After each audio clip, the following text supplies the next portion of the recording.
আসসালামু আলাইকুম স্টুডেন্টস। তোমরা যারা এইচএসসির পরে অ্যাডমিশনের প্রিপারেশন নিচ্ছ, অ্যাডমিশনের জন্য কিছু গুরুত্বপূর্ণ ম্যাথ নিয়ে আমি আজকে তোমাদের সামনে হাজির হয়েছি। প্রতিটি ম্যাথেরই এক্সপ্লেনেশন এবং একটি করে শর্টকাট থাকবে, যার মাধ্যমে তোমরা খুব অল্প সময়ে ভর্তি পরীক্ষায় এই ম্যাথগুলোর অ্যান্সার করতে পারবে এবং এই ম্যাথগুলো আশা করি তোমাদের খুব কাজে আসবে। চলো শুরু করা যাক।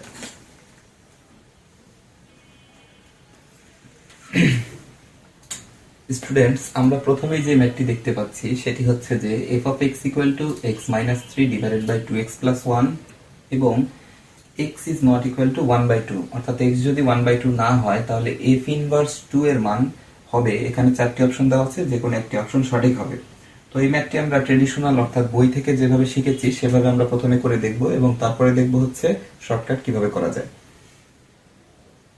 আমাদের এখানে দেওয়া আছে f of x equal to x minus 3 2x plus 1। আমরা এখান থেকে একটি কাজ করব, f of x কে ধরে নিব হচ্ছে আমাদের y এবং এই পাশে আমাদের যা আছে তাই থাকবে, ঠিক আছে। এই এখন আমরা যে কাজটি করব সেটি হচ্ছে যে y কে এই পাশে নিয়ে এসে x এর জন্য একটি রাশি বের করার চেষ্টা করব, অর্থাৎ x কে এই পাশে নিয়ে আসার চেষ্টা করব এবং y কে ওই পাশে নিয়ে যাওয়ার চেষ্টা করব। প্রথমে আমরা নিচের এটাকে এই পাশে নিয়ে আসলে কি পাই, y 2x plus 1 equal to x minus 3। এখন যদি আমরা y দিয়ে মাল্টিপ্লাই করে দিই তাহলে 2xy plus y equal to x minus 3। এখন যদি আমরা 2xy plus y minus x plus 3 equal to 0 লিখতে পারি। আমাদের টার্গেট কি ছিল? আমাদের টার্গেট ছিল যে এক পাশে x নিয়ে আসতে হবে, অর্থাৎ x দুইটাকে এক পাশে রাখার চেষ্টা করি। তাহলে এখান থেকে যদি আমরা x কমন নেই তাহলে আমরা পাবো হচ্ছে 2y minus 1, আর এই দুটো থেকে আমরা পাবো হচ্ছে y plus 3, তাই তো। এখন আমরা যে কাজটা করব সেটা হচ্ছে যে y plus 3 কে ওই পাশে নিয়ে গেলে আমরা পাবো হচ্ছে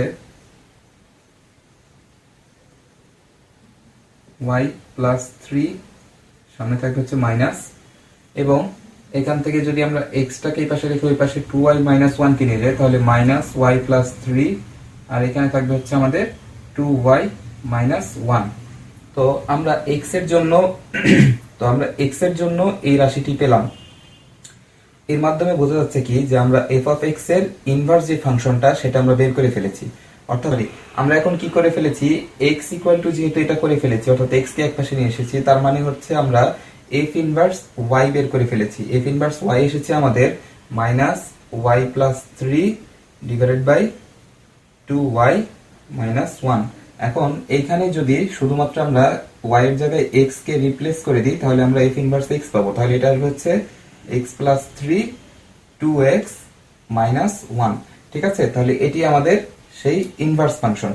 এখন ইনভার্স ফাংশনে বলেছে কি যে যদি x is not equal to 1 by 2 হয় তাহলে f ইনভার্স 2। f ইনভার্স 2 মানে আমরা যে কাজটা করতে হবে সেটা হচ্ছে x এর জায়গায় 2 বসায় দেখতে হবে। 2 বসানোর পরে কি আসে সেটা আমরা একটু দেখব।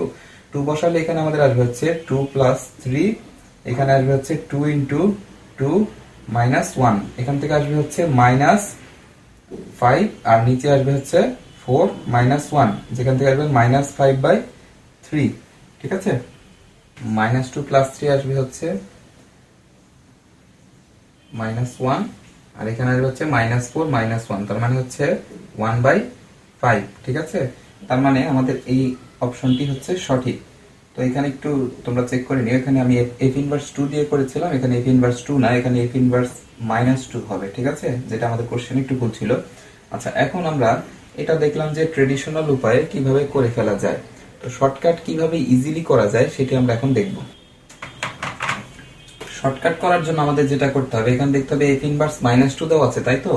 আমরা প্রথমেই এইখানে যে মানটা থাকবে সেটাকে লিখবো হচ্ছে এই পাশে বাম পাশে, এবং ডান পাশে আমরা লিখবো হচ্ছে যে এই f of x equal to যে মানটা দেওয়া আছে, অর্থাৎ এখানে x minus 3 এবং এখানে আছে হচ্ছে 2x plus 1। এরপর আমরা কি করব, আমরা নরমালি যেভাবে সলভ করি সেভাবে আমরা এটা একটু সলভ করে নিই, এবং সলভ করলে যেটা আসবে সেটাই হবে আমাদের অ্যান্সার। তো এটা সলভ করলে আমরা পাবো হচ্ছে -4x minus 2x minus 3, এখান থেকে আমাদের আসবে হচ্ছে -5x ইকুয়াল টু -1, এখান থেকে আসবে হচ্ছে x ইকুয়াল টু 1/5। এটি হচ্ছে আমাদের অ্যান্সার। তো আমরা খুব সহজেই কিন্তু শর্টকাট ব্যবহার করে এটার অ্যান্সার খুব তাড়াতাড়ি বের করে ফেলতে পারি, ঠিক আছে? তো এটি আমাদের অ্যান্সার। আচ্ছা, নাম্বার 2 তে যে কোশ্চেনটি আমাদেরকে দেওয়া আছে সেটি হচ্ছে যে লিমিট x টেন্ডস টু 0, এখানে √1 plus 3x into √1 minus 4x divided by x এর মান কত হবে। অর্থাৎ এটি একটি অন্তরীকরণের ম্যাথ। আচ্ছা, অন্তরীকরণের লিমিটের ম্যাথের এখানে 4টি অপশন দেওয়া আছে এবং বলা আছে কোন অপশনটি সঠিক। আমরা ট্রেডিশনাল ওয়েতে বই থেকে যেভাবে করি সেটা আমরা এখন করে দেখব, ঠিক আছে? প্রথমে আমরা যে কাজটি করি, আচ্ছা আমরা প্রথমে লিখে নেই কি কি দেওয়া আছে আমাদের। Given limit x tends to 0, √1 plus 3x, √1 minus 4x এবং আমাদের নিচে আছে হচ্ছে x। আচ্ছা, এখানে আমরা নাম্বার 2 তে যে ম্যাথটা দেখতে পাচ্ছি সেটা হচ্ছে y ln of x plus √x² plus 4 যদি হয় তবে dy by dx সমান কত হবে। অর্থাৎ এই রাশিটাকে অন্তরীকরণ করলে কি পাওয়া যাবে। তো 4টি অপশন দেওয়া আছে, যে কোনো একটা সঠিক হবে। তো এটা কিভাবে বের করা যায় আমরা বই থেকে যেভাবে শিখেছি সেটা আমি এখন করে দেখাচ্ছি। প্রথমে আমরা লিখব কি given y ln of x plus √x² plus 4, ঠিক আছে? তো এটাকে আমরা কি করি, প্রথমত dy by dx করতে চাইলে এটাকে হচ্ছে dy by dx করতে গেলে ln কে আমরা জানি 1 বাই লিখতে হয় হচ্ছে x প্লাস √x² প্লাস 4। আচ্ছা, শুধু তাই নয়, এই পুরোটাকে যেহেতু x ধরেছি তো এটাকে এটাকে আবার আমার অন্তরীকরণ করতে হবে। তো কিভাবে করা যায়, এটাকে অন্তরীকরণ করলে এখানে আসবে হচ্ছে 1 প্লাস 1 বাই 2 √x² প্লাস 4।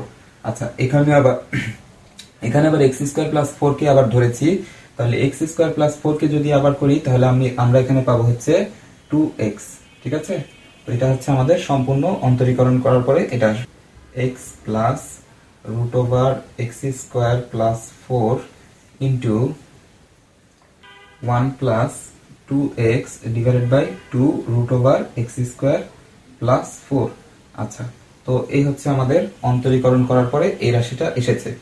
এখন এই দুটো যদি আমরা মাল্টিপ্লাই করে দিই তাহলে আমাদের আসবে কি সেটা আমি দেখাচ্ছি। 1 plus x divided by √x² plus 4 এবং নিচে আসবে 1 বাই x² প্লাস 4, ঠিক আছে? আমি আর বাকিটুকু করে দেখালাম না, তোমরা এই বীজগাণিতিক সমাধান করতে পারবে। আচ্ছা, তাহলে এখান থেকে আমরা দেখতে পাচ্ছি নাম্বার ডি হচ্ছে আমাদের কারেক্ট অ্যান্সার। তো এত বড় ম্যাথ তো পরীক্ষায় এমসিকিউ তে করাটা একটু কঠিন ব্যাপার। তো এটা কিভাবে সহজে করে ফেলা যায় আমরা এখন দেখব।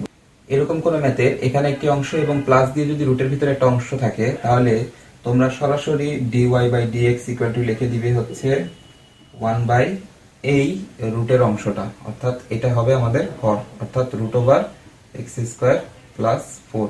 এটাই আমাদের কারেক্ট অ্যান্সার। এই দেখো, তো এরকম যে কোনো ম্যাথেই যখন আসবে তখন আমরা খেয়াল করব যে এই অংশটা কি আছে, এই অংশটা যা থাকবে সেখানে এখানে 1 বাই রুট এটা করে দিলেই এটা হবে আমাদের অ্যান্সার। তো সম্পূর্ণ অন্তরীকরণ না করে খুব সহজে এইভাবে করে ফেলা যায়। নাম্বার 3 তে আমরা যে ম্যাথটি দেখতে পাচ্ছি সেটি হচ্ছে যে k এর কোন মানের জন্য y kx * 1 - x বক্ররেখার মূল বিন্দুতে স্পর্শকটি x অক্ষের সাথে 30 ডিগ্রি কোণ উৎপন্ন করে। 4টি অপশন দেওয়া আছে, যে কোনো একটি অপশন সঠিক হবে। তো আমরা এটি কিভাবে করি বইয়ের নিয়ম অনুযায়ী আমরা প্রথমে করে দেখব। আচ্ছা, এটি আমাদের দেওয়া আছে, এটিকে যদি আমরা অন্তরীকরণ করি uv এর ফর্মুলা দিয়ে তাহলে u ddx of v plus v ddx of u। আচ্ছা, এটাকে অন্তরীকরণ করলে আসবে হচ্ছে kx minus 1 আর এখান থেকে আসবে হচ্ছে 1 minus x।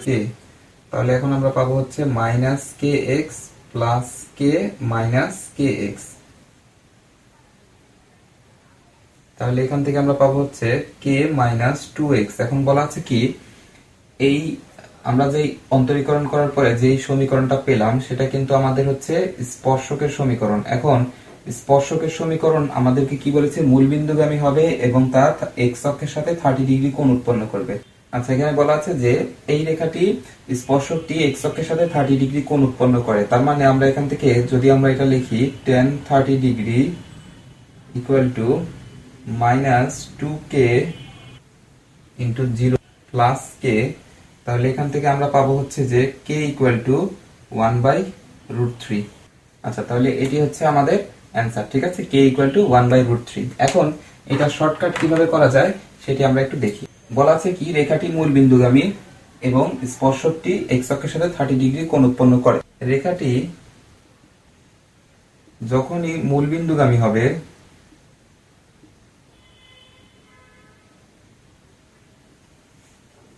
মূল বিন্দুগামী হলে ধ্রুবক পদের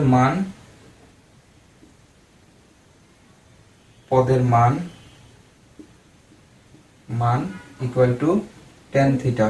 এখন এই থিটাটা কোত্থেকে পাবো? এই থিটাটা হচ্ছে যে x অক্ষের সাথে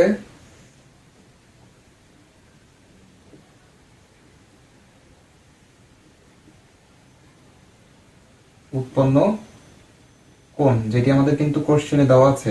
এই যে x অক্ষের সাথে আমাদের উৎপন্ন কোণ কত? 30 ডিগ্রি। আর ধ্রুবক পদের মান, অর্থাৎ ধ্রুবক পদ কত ছিল আমাদের এখানে? k ছিল, কনস্ট্যান্ট। k ইকুয়াল টু তাহলে কি লেখা যায়?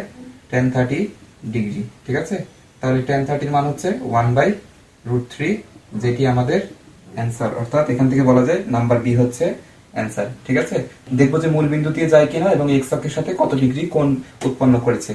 ঠিক সরাসরি এখানে কনস্ট্যান্ট লিখে এই ডিগ্রিটা লিখে দিব tan এর সাথে, তাহলে যেটি পাবো সেটি আমাদের অ্যান্সার। আমাদের নাম্বার 4 এ আমরা যে কোশ্চেনটা দেখতে পাচ্ছি, এখানে আমাদের একটা যোগজীকরণ দেওয়া আছে। যোগজীকরণ √1 - x divided by 1 + x dx equal to what? অর্থাৎ এই যোগজীকরণটা করে আমাদেরকে দেখাতে হবে।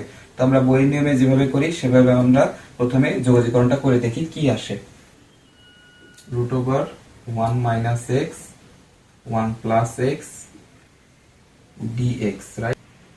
প্রথমে আমরা যে কাজটি করতে পারি, আচ্ছা, উপরে এবং নিচে উভয়কেই যদি √1 - x দিয়ে মাল্টিপ্লাই করি তাহলে আমাদের এরকম আসবে। এর পরের লাইনে আমরা যেটা করতে পারি, এগুলো গুণ করে দিলে আমাদের আসবে হচ্ছে 1 - x এর হোল স্কয়ার, এবং এখানে আসবে হচ্ছে √, তো আমরা a + b * a - b ফরম্যাটের কারণে এখানে লিখতে পারি 1² - x²।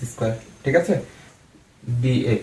আচ্ছা, এর পরের লাইনে আমরা যেটা করতে পারি সেটা হচ্ছে যে এখান থেকে স্কয়ার আর রুটটা কাটা যাবে এবং এখানে থাকবে আমাদের হচ্ছে 1 - x²√। আচ্ছা, এখন কম্পারেটিভলি করাটা একটু সহজ যোগজীকরণ। এটাকে যদি আমরা ভেঙে লিখি তাহলে কিভাবে লেখা যায়? এটা লেখা যায়, তাই তো?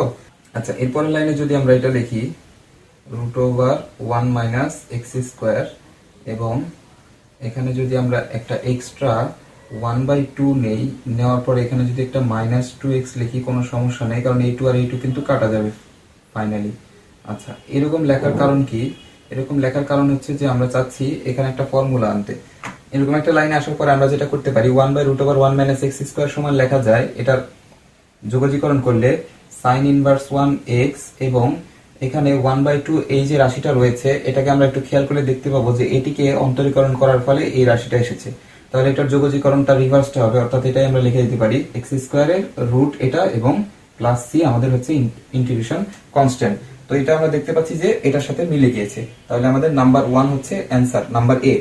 এখন এত বড় ম্যাথ তো আমরা অ্যাডমিশনের টাইমে করার সময় পাবো না, তাহলে এটা কিভাবে শর্টকাটে করা যায় সেটা আমরা এখন দেখব। তো এটা শর্টকাট কিভাবে করা যায় সেটা আমরা একটু খেয়াল করি। এটা শর্টকাট করার জন্য আমাদেরকে যেটি করতে হবে সেটি হচ্ছে যে আমাদেরকে একটি শর্টকাট ফর্মুলা মনে রাখতে হবে। সেটি হচ্ছে যখনই এরকম কোন ফরম্যাট আসবে a - x এবং a + x, এবং এটাকে যখনই আমাদেরকে যোগজীকরণ করতে বলবে, তাহলে এই ফর্মুলাটা যদি আমরা মুখস্থ করতে পারি যে এই ফর্মুলাটা হচ্ছে যে √a - x divided by a + x dx, এটা সরাসরি আসবে হচ্ছে sin inverse x/a plus √a² - x² plus c। এটার সাথে যদি আমরা এটা কম্পেয়ার করি তাহলে সরাসরি আমরা অ্যান্সার পেয়ে যাব। ঠিক আছে, এই শর্টকাটটা অ্যাপ্লাই করার জন্য আমাদেরকে এই ফর্মুলাটা মুখস্থ রাখতে হবে। আচ্ছা, এখানে নাম্বার 5 এ আমরা যে ম্যাথটি দেখতে পাচ্ছি সেটি হচ্ছে যে একটা ইন্টিগ্রেশন লিমিট দেওয়া আছে, আপার লিমিট হচ্ছে 4 এবং লোয়ার লিমিট হচ্ছে 0, এবং √16 - x² dx equal to what? আচ্ছা, এখানে চারটি অপশন দেওয়া আছে, π/2, 4π, 2π এবং 6π। তো এটা কিভাবে আমরা বইয়ের নিয়মে সলভ করি সেটা আমরা এখন করে দেখব। সেটা হচ্ছে গিভেন 0, 4, এখান থেকে আমরা 16 কে লিখতে পারি 4² - x² dx। আমাদের এখানে কিন্তু সরাসরি ফর্মুলা চলে এসেছে, √a² - x² dx এর আমরা ইন্টিগ্রেশনের ফর্মুলা পারি। তো ইন্টিগ্রেশনের ফর্মুলাটা এখানে অ্যাপ্লাই করে দিলে কি আসবে আমরা দেখে নিই। তো এখানে হচ্ছে ইন্টিগ্রেশনের ফর্মুলা অ্যাপ্লাই করলে আমরা এটা পাবো। এরপর আমরা কি করব হচ্ছে x এর জায়গায় আপার লিমিট বসানোর পরে আবার এক্স এর জায়গায় লোয়ার লিমিট বসাবো এবং দুইটা মাইনাস করব। তো আপার লিমিট এবং লোয়ার লিমিট বসানোর পরে আমি আর মান বসিয়ে দেখালাম না, আশা করি তোমরা মান বসাতে পারবে। তাহলে এটা আসবে হচ্ছে 4 পাই। ঠিক আছে, তো এভাবে করা যায় সূত্র অ্যাপ্লাই করে, এবং এটা একটা লং প্রসেস। ঠিক আছে, এই মানটা বসাতে অনেক বেশি টাইম কনজিউমিং এবং এই জিরো বসাতেও অনেক বেশি টাইম কনজিউমিং। তো দুইটা মান বসানোর পরে আবার মাইনাস করতে হয় এবং ক্যালকুলেটর ছাড়া করা একটু কঠিন ব্যাপার। তো এটা কিভাবে সহজে করে ফেলা যায় সেটা আমরা এখন একটু দেখবো। তো স্টুডেন্টস, এই টাইপের ম্যাথ কিভাবে শর্টকাট অ্যাপ্লাই করে করা যায় সেটি বোঝার জন্য আমাদেরকে এখানে যে কোশ্চেনটা দেওয়া থাকবে সেটা কি আকৃতির অবজেক্ট সেটি আমাদেরকে একটু বুঝতে হবে। অর্থাৎ এই অবজেক্টটির ক্ষেত্রফল কি হতে পারে সেটি আমাদেরকে মনে রাখতে হবে। এখানে যে অবজেক্টটি দেওয়া আছে সেটির ইকুয়েশনটা মেইনলি হচ্ছে a minus A square minus x square. ঠিক আছে, তো root over a square minus x square এরকম একটা অবজেক্টের ক্ষেত্রফল হচ্ছে পাই এ স্কোয়ার ডিভাইডেড বাই 4। ঠিক আছে, তাহলে এখান থেকে আমরা যদি a এর মান, অর্থাৎ এখানে 16 যেহেতু, তাহলে a হবে হচ্ছে 4, তাহলে pi into 4 square divided by হচ্ছে 4। তাহলে আমরা এখান থেকে পাই হচ্ছে পাই ইন্টু 16 ডিভাইডেড বাই 4, এখান থেকে আসবে হচ্ছে 4 পাই। এটি আমাদের অ্যান্সার। তো আমরা দেখতে পাচ্ছি যে শর্টকাট অ্যাপ্লাই করে খুব কম সময় কিন্তু এটার ক্ষেত্রফলের ফর্মুলাটা জানা থাকলে খুব সহজেই খুব দ্রুততার সহিত এই অ্যান্সারটা বের করে ফেলা যায়।